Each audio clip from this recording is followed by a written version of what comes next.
Magandang araw po guys. At meron akong isi-share po sa inyo itong lulutuin po natin sa araw na to, itong lumpia. Tawag nilang lumpia Shanghai. Yan po mga guys.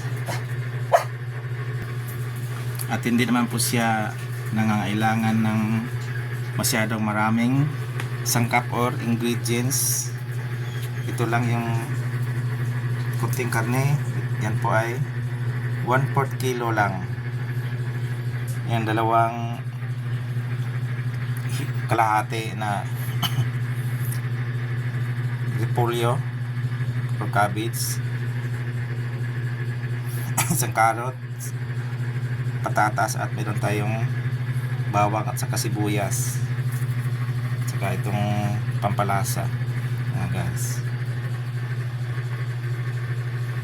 At lulutuin ko itong lahat ng ingredients bago ko ibalot sa lumpia wrapper, kasi gusto ko yung luto na, para kung sakasakaling pagprito ng ating lumpia ay hindi masyadong na ano sa ilalim, yung kasi yung karne pag hilaw ay hindi po siya madaling lutuin, kaya niluluto ko muna. At hihiwain ko na lang ito, tapos lilinisin yung iba, tapos babalikan ko po kayo guys. Sandali lang po.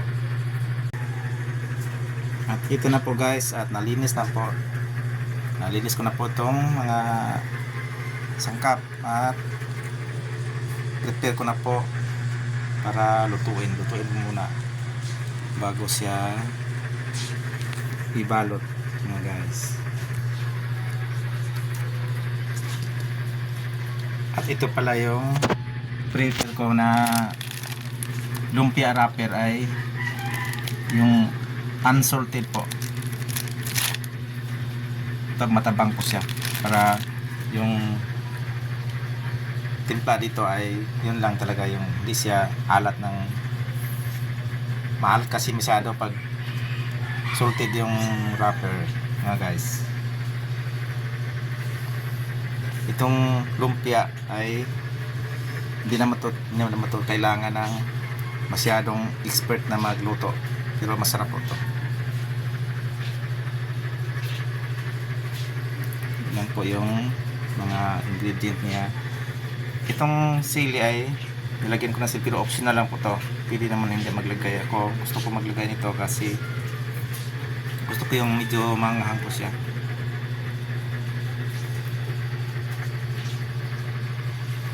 Yan na, at tutuin na po natin itong mga sangkap.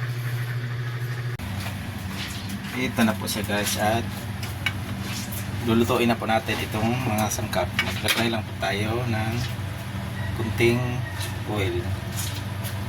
Ayan.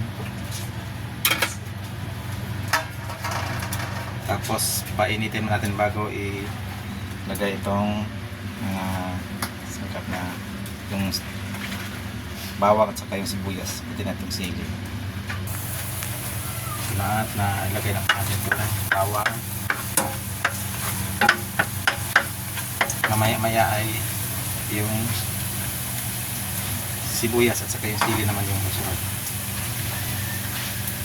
Bumabango na po itong bawang. Yes. Saka sunod ko na nilagay itong isa pa, itong sibuyas at saka sili. Igisa muna natin ito bago yung itong karne.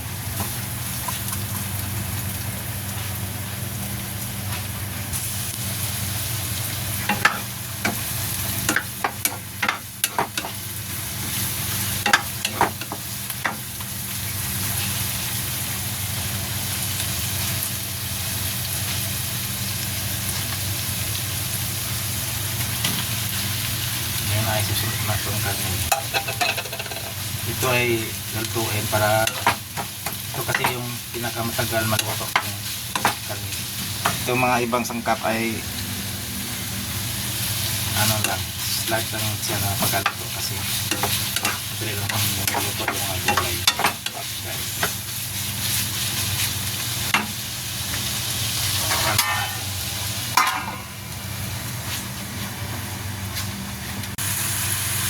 Tapos ko na nilagyan ng black pepper yan at saka itong Knorr na liquid seasoning para mabango po siya.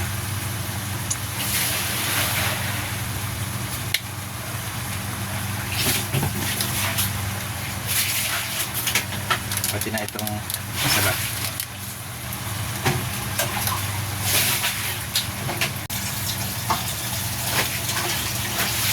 Bango po ito guys.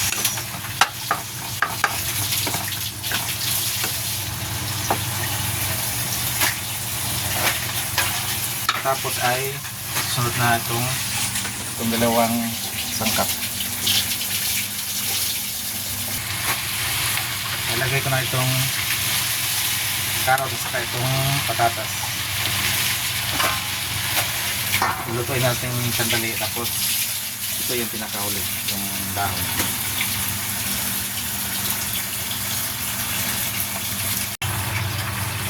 At ito na po siya guys. Tapos na po siya, hindi na pa siya masyadong baka maubit po. Ito lang po yung ihango na po natin ito. Tapos magbalot po tayo ng konti. Testing na po kasi yung marami po to, yung iba ay lagay mo natin sa freezer kasi masarap balot yung medyo pinalamig muna siya, yung pinag-freeze ng konti kasi yung mga uwil na dito sa loob ay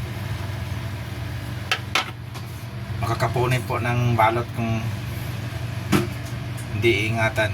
Kaya magbalot natin yung konti, yung nasa ibabaw na lang, tapos yung iba ay pupusin na natin konti. So guys, at magbabalot na po tayo. Hanguin muna natin. Ito na po guys, at nagbalot na po tayo ng kukunti kasi yung ibang portion nito ay ilagay muna natin sa freezer para mawala yung mga sabaw-sabaw. Hindi po siya nakakapunit ng balot guys. Ito ay testing lang muna para mayroon tayong sabay sa ulam. Painitin mo tayo ng mantika at paspituhin po natin. Kanina pala guys, yung sa patatas ay napapansin nyo na mayroong hiniwa ko na cubes at mayroon ding pahaba. Kasi depende naman po yun guys kung yung prepare nyo po na convenient yung maibalot. Kahit anong hiwa ay okay lang. Basta ang importante na maibalot ng maayos at hindi po tayo nahihirapan guys. Ito na po ay lutuin na po natin guys.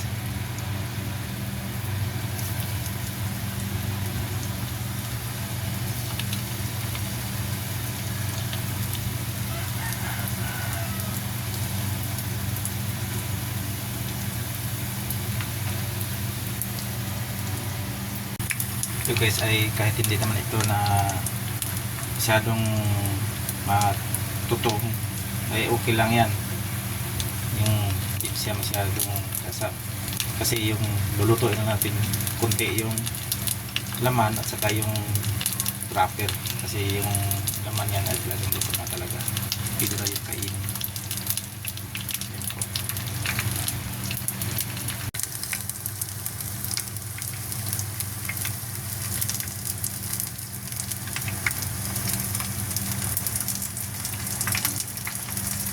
Ito na po at nakapaghain na po tayo ng ilang piraso at meron po tayong iluluto nito na last batch. Kunti lang po muna itong iluluto po natin guys. Ilagay mo natin ito doon dito sa absorbent para ma-sip-sip yung excess na oil bago natin ilagay sa serving na bowl. Ang kagandahan po itong lumpia, lalo na itong ginawa po natin na lumpia na gulay, kasi gulay naman to, kasi mas marami yung gulay, yung karne yung nalagay natin ay kunti lang po. Ito po ay masarap tapos matipid pa, napakatipid po nito at healthy kasi yung gulay yung pinaka main ingredient, yung pinaka maraming nilagay. At ito na po guys yung ating finished product nitong lumpia na gulay. Masarap po ito sa akin. Prepare po yung sausawa na suka at saka sili, yung manghang. Tapos iba-iba rin kayo, pwede rin, masarap din to dito sa ketchup na nito, tamis anghang. Dito sa Nor, pwede rin to sausaw. Tapos yung pang sausawa ng litson, pwede din yun, sarap din. Pero ako mas prepare ko yung suka nga guys. Dito na lang yung vlog natin at thank you very much.